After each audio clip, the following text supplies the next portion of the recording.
पाकिस्तान के इतिहास में पहली बार किसी मुख्यमंत्री ने वो कर दिखाया है जिसे छूने की हिम्मत दिल्ली के गलियारों में भी नहीं हुई। जब देश की सीमाएं असुरक्षित थी और असम की जमीन पर अघोषित कब्जा हो रहा था, तब असम के सीएम हेमंत बिस्वा शर्मा ने तुष्टीकरण की राजनीति को पैरों तले कुचलकर असम में एक नया इतिहास लिख दिया है। जिस हेमंत बिस्वा शर्मा की सरकार ने घुसपैठियों को देखते ही गोली मारने यानी शूट एट साइट का आदेश दिया, जिस पर मियां मुसलमानों के लिए इविक्शन ड्राइव चलाने के आरोप लगे, जिसने पॉलीगोमी एक्ट लाकर शरीयत एक्ट को चुनौती दी, अब वही हेमंत बिस्वा शर्मा ने खुलेआम ऐलान कर दिया है कि असम में SIR के जरिए 4 से 5 लाख मियां वोट काट दिए जाएंगे। सीएम शर्मा के इस ऐलान ने असम से निकलकर दिल्ली तक, मीडिया से लेकर मस्जिदों तक, राजनीति से लेकर सामाजिक संगठनों तक एक नई सियासत, एक नई बहस को जन्म दे दिया है। तो क्या सीएम शर्मा का ये बयान घुसपैठियों को टारगेट करने के लिए है या फिर असमिया अस्मिता को बचाने की आखिरी कोशिश है? चलिए पूरी कहानी समझते हैं इस एक वीडियो के जरिए। दशकों तक असम की राजनीति वोट बैंक के इर्द गिर्द घूमती रही है। घुसपैठियों को नागरिक बनाया गया और स्वदेशी असमिया अपने ही घर में बेगाने हो गए। लेकिन 2021 में सत्ता की कमान संभालते ही हेमंत बिस्वा शर्मा ने साफ कर दिया कि असम अब धर्मशाला नहीं बनेगा। उन्होंने वो किया जो नामुमकिन था। पहले घुसपैठियों को देखते ही गोली मारने का आदेश दिया, फिर 24 घंटे के भीतर घुसपैठियों को देश छोड़ने का अल्टीमेटम दिया।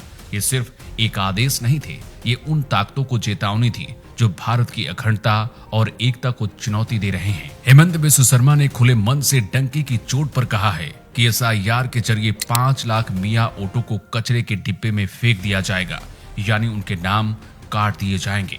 विपक्ष इसे कह रहा कि जानबूझकर मुस्लिमों को टारगेट करने के लिए ऐसे बयान और काम किए जा रहे हैं, लेकिन सीएम शर्मा इसे असमिया स्वाभिमान की रक्षा कहते हैं। उन्होंने साफ कर दिया है कि मेरा काम घुसपैठियों को रोकना है, उन्हें पालना नहीं। हेमंत बिस्वा शर्मा ने खुले मंच से डंके की चोट पर यह कह दिया है कि SIR के जरिए 5 लाख मियां वोटों को काट दिया जाएगा, यानी उन्हें कचरे के डिब्बे में फेंक दिया जाएगा।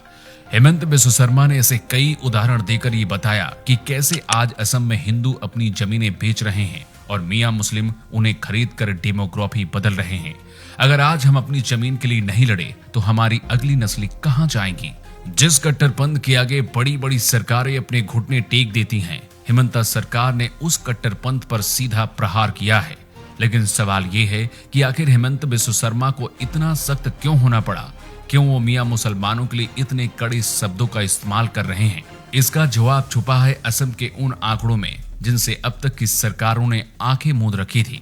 दरअसल सीएम शर्मा का दावा कि असम की 35 से 40% आबादी अब पूर्वी बंगाल मूल के लोगों की हो चुकी है, यानी मियां मुस्लिमों की हो चुकी है। ये सिर्फ आबादी का बढ़ना नहीं है, ये असम की संस्कृति, उसकी जमीन और उसकी डेमोग्राफी बदलने की एक बहुत बड़ी साजिश है। हेमंत बिस्वा शर्मा का ये नया मिशन दरअसल लैंड जिहाद और वोट जिहाद के खिलाफ सीधी जंग है। उन्होंने साफ कर दिया है कि अगर आज हमने असम के इलाकों में मियां मुसलमानों को जमीन खरीदने से नहीं रोका तो 2050 तक असम का मूल निवासी अपने ही राज्य में शरणार्थी बन जाएगा। विपक्ष इसे नफरत की राजनीति कहता है, लेकिन हेमंत बिस्वा शर्मा इसे असम को बांग्लादेश बनने से बचाने की लड़ाई कहते हैं। उनका 5 लाख वोट काटने का ऐलान दरअसल उन लोगों पर प्रहार है जिन्होंने फर्जी दस्तावेजों के दम पर भारत की लोकतांत्रिक व्यवस्था में सेंध लगाई है। वो साफ संदेश दे रहे हैं कि असम की जमीन और संसाधन केवल उनके लिए हैं जो असम की मिट्टी और भारत के संविधान के प्रति वफादार हैं, न कि घुसपैठियों के लिए। आज असम एक ऐसे दोराहे पर खड़ा है जहां एक तरफ तुष्टीकरण का पुराना इतिहास है और दूसरी तरफ हेमंत बिस्वा शर्मा का कठोर वर्तमान है। उनके फैसले कड़े हैं, उनके बोल तीखे हैं, लेकिन उनका उद्देश्य स्पष्ट है, असम को असमिया बनाए रखना। हेमंत बिस्वा शर्मा आज सिर्फ असम के मुख्यमंत्री नहीं, बल्कि घुसपैठ के खिलाफ खड़े करोड़ों भारतीयों की उम्मीद बन चुके हैं। उन्होंने साबित कर दिया है कि अगर इच्छा शक्ति हो तो राजनीति वोट बैंक के लिए नहीं बल्कि वतन के लिए की जा सकती है। वैसे आपको क्या लगता है, क्या असम को बचाने के लिए ये सर्जिकल स्ट्राइक जरूरी थी?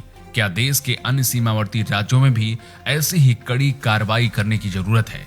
आप अपनी राय कमेंट बॉक्स में लिखकर हमें बता सकते हैं। Bureau report, new times.